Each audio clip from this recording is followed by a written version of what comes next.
Fallout. It's a game. Do you like Fallout? Because I like Fallout. This was originally going to come out on Valentine's Day, but instead of being, with someone on Valentine's Day, I was alone. And I was like, what better way to spend my days than to play Fallout, a game where the world got engulfed with nuclear hellfire. And I thought, man, I wish I could be there right now and experiencing that instead of being alone. So, we are doing Fallout New Vegas as a video. Do I like this game? Yes, I do. It has some flaws, but... Hey, you say New Vegas is bad? Well, take a look at this, asshole. Hello, darkness, my old friend. Hey, do you say New Vegas is bad? Well, take a look at this, asshole.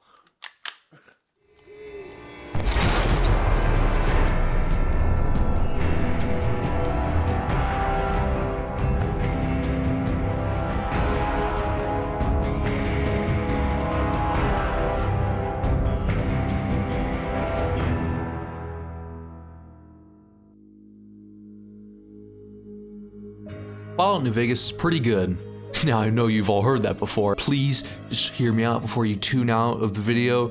I am legally obligated to say that, otherwise the mob of people outside my door will nail me on the cross like the degenerate that I am. Now please, stay here and subscribe. Needless to say, it ain't pretty. But there are tons of blank aspect of Fallout New Vegas' genius videos out there, but we don't have anything else to talk about other than the fact that the Deathclaws run as fast as Sonic does on the only piece of hardware that's actually worth playing on. But Crab, you may ask, what is going to make your video different and not be one of those unoriginal D-bags on the internet who have been milking this video to death since 2010? And I ask this question a lot of myself, and I think I've come up with the answer. Talk about the map. No one ever does that. Man, I'm a genius.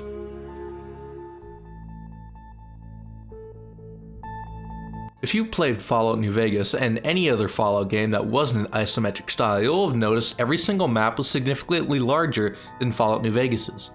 Now, many people have praised Fallout 4 and 76 for their big maps, but the problem is that while there are more areas to explore, which is great, most of the time they end up being lackluster because they often have the same amount of story but have to spread it out, leaving some areas with absolutely nothing to do. Now, this feature was passed on in Fallout 4 with settlement building, and Fallout 76 had no excuse. And while yes, Fallout New Vegas isn't exempt from this, most of the time they are tied to a quest, so they still maintain some importance.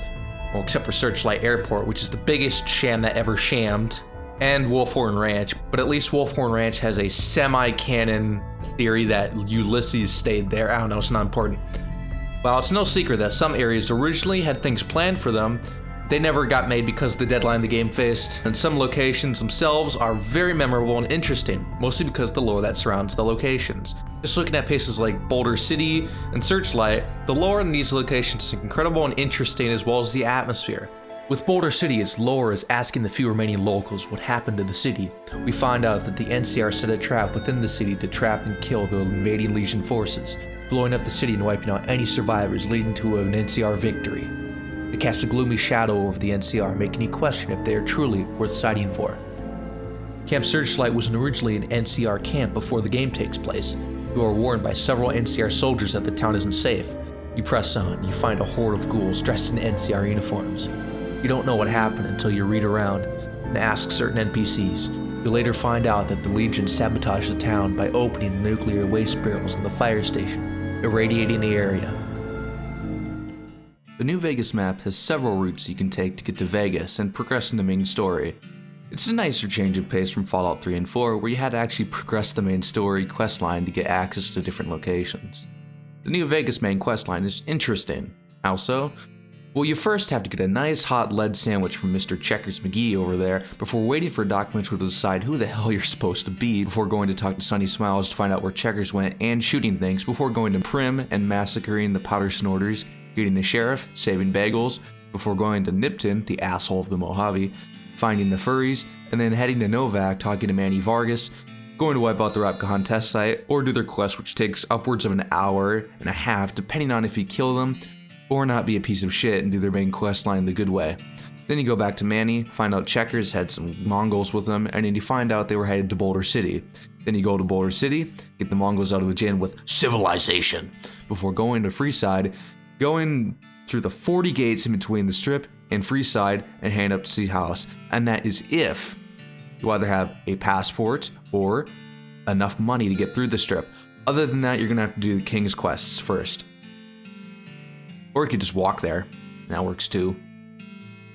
This is way better than Fallout 4, requiring you to sit through a 30-minute intro sequence which cannot be skipped, finding Codsworth, heading to Concord, saving the 5 people that are the remains of the Minutemen, either heading back to Sanctuary or going to Diamond City, sitting through the 5-minute talk with Piper and the mayor before going to Valentine's, going to Park Street Station and Vault 114, then going and killing the Triggered Men before going and saving Nick, running out of the vault, before going back to Diamond City, answering questions with Nick, break into Kellogg's house, find clues, grab Dogmeat, follow Dogmeat, and go to Fort Hagen, fight your way through it and blow out Kellogg's brains before you have even progressed the main story to a point where the main Brotherhood shows up.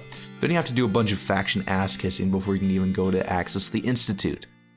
Even if you cut out the filler, you still need to go to Vault 114 and save Nick before even going and getting access to Fort Hagen, like actual access, and progress the main quest. Yes, you have to do the scavenger hunt quest with Dogmeat and Nick, although you can just fast travel to Fort Hagen if you haven't already. Still. The New Vegas map is empty, but it does not have a lack of routes one can take to get to Vegas. Starting from Goodsprings, you can either go left through Bedrock Canyon to get to Vegas the fastest way, or you can go straight and head through Sloan and Quarry Junction, or you can go right towards Prim, where you can then go left towards Quarry Junction, or you can keep going right towards Mojave Outpost and head to the right side of the map where Nipton and Searchlight reside. Now, technically, that is the correct way you're supposed to go, as all the enemies are appropriately leveled to your character, whereas you go through Deathclaw Junction and rely on luck, or you can go straight from Goodsprings and die by rad scorpions. Okay, so this is a faster way into Vegas. It should be... yeah, because yeah. This is straight, like, from Goodsprings.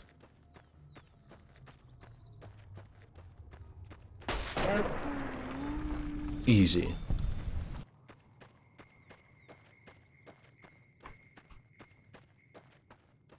Never really explored this area. Never really wanted to. Yeah, this is the Yongzhou Memorial. We are currently... yeah, so we just go through here towards Goodsprings right there.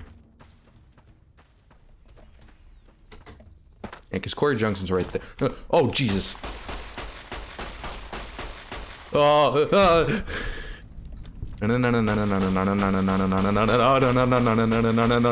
there's so many. Or you can go left and get mobbed by Cazadors, which, mind you, can kill Victor, who meets you there to stop you from going there. And he's a Securitron. Yeah, this is a really short way to get into Vegas. Like, you just go through here and then here, and then you're basically in Vegas. Okay, let's go. I know that Victor comes over here and he's like, "Hey, partner, what are you... howdy, partner, what are you doing? What are you, an idiot? You stupid or something?" Here he comes. Go away, Victor. I don't need you right now. Victor. No, Victor, stay away. Oh, fuck. Here they come. You need to be careful.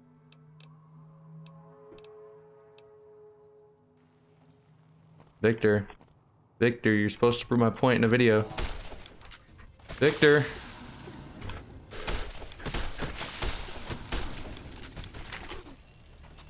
Well, that didn't work. My gun is clipping through my head right now. Oh my god. I think the main thing that Obsidian has over Bethesda and any of their maps is that they allow a whole lot of choice. Again, I've already mentioned the routes that you can take, but it's the fact that the game doesn't stop you from, per se, just going straight to Vegas.